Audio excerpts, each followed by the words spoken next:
State election commissioner বলেছে, আমি সবটা নোট করে নিয়ে গেলাম, আপনাদের বক্তব্য শুনলাম, আমি বসবো, দেখবো কতটুকু কী করা যায়, এবং উনি আমাদের যে বিষয়গুলি আমরা উপস্থাপিত করেছি এগুলো সম্পর্কে তিনি কোনো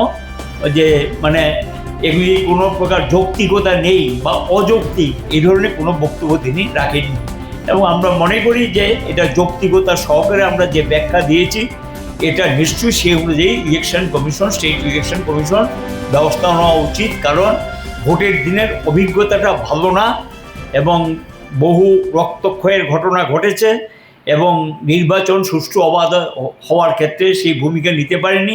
এটা মনে রেখে যাতে কাউন্টিং হলে একই ঘটনা পুনরাবৃত্তি না ঘটে এই বিষয়টা সম্পর্কে আমরা বারবার ওনাদেরকে আমাদের দিক থেকে আমাদের যে আশঙ্কা সেই আশঙ্কাটা আমরা প্রকাশ করেছি। কারণ এখনও কেউ কেউ বলছে সব আসন জিতে যাবে, যাও এটা বলতেই পারে যে কোনো রাজনৈতিক দলের বিষয়, কিন্তু এখন এগুলো যত বললে তত কিন্তু ওই সমস্ত ইভিএম টিভিএম নিয়ে মানুষের মধ্যে একটা সন্দেহ তৈরি হয়, নানা ধরনের প্রশ্ন তৈরি হয় এগুলো, এবং এই কারণে আমরা বলবো যে সমগ্র বিষয়টা যাতে একদম নির্বাচনী বিধি এবং নির্বাচনী আইন মেনে সমগ্র ব্যাপারটা যাতে দেখা হয় সেটি আমরা ওনার কাছে আহ্বান রেখেছি।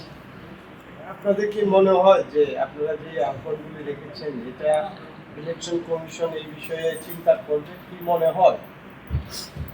আমরা তো যে ইলেকশন কমিশনকে আগেও যে সমস্ত প্রস্তাবগুলো দিয়েছিলাম অল্প কিছু কার্যকরী হয়েছে। যখন রাজ্যের আইনশৃঙ্খলা অবস্থা খুব খারাপের দিকে গেল তখন গিয়ে সেন্ট্রাল প্যারামিলিটারি ফোর্স কিছু আনবেন, এবং এটা যদি আগে থেকে আনতেন আমাদের যে প্রস্তাবগুলো ছিল সেটা যদি মেনে চলতেন তাহলে এমন ধরনের পরিস্থিতি হতো কিনা আমাদের যথেষ্ট সন্দেহ আছে।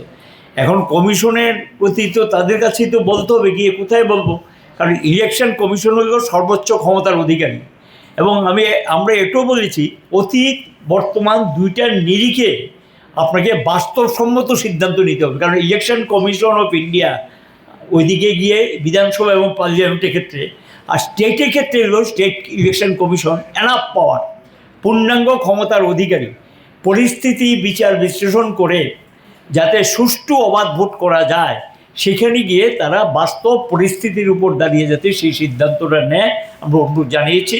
কারণ যথেষ্ট ক্ষমতা দেওয়া আছে, কনস্টিটিউশনে যে ক্ষমতা সেই ক্ষমতা তাদেরকে দেওয়া আছে। এবং এটাও আমরা বলেছি যে এই ত্রিপুরা 88 থেকে 93 তো ভোট হয়নি, এবং 93 তো এর আগে যে ইন্ডিয়ার ইলেকশন কমিশন অফ ইন্ডিয়া ছিল এটাই তো মানুষ জানতেন না, আমরা বলেছি।